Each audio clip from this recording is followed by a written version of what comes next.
In this video, we're going to look at surds. Surds are a type of irrational number, and they are the result of a square root or cube root or other roots that gives an irrational number as the answer.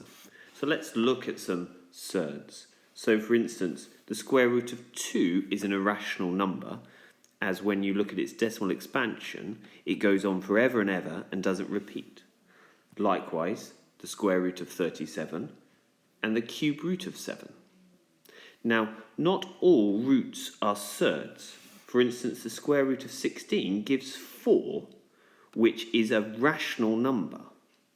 Likewise, the cube root of 8, which is 2. Now, for a root to not be a surd, it doesn't have to give a whole number as its answer. It can give, as in this case here, the square root of 16 over 9, gives a recurring decimal, which is a rational number. Likewise, the square root of 64 gives an eighth, or 0.125. Both fractions and terminating decimals are rational numbers.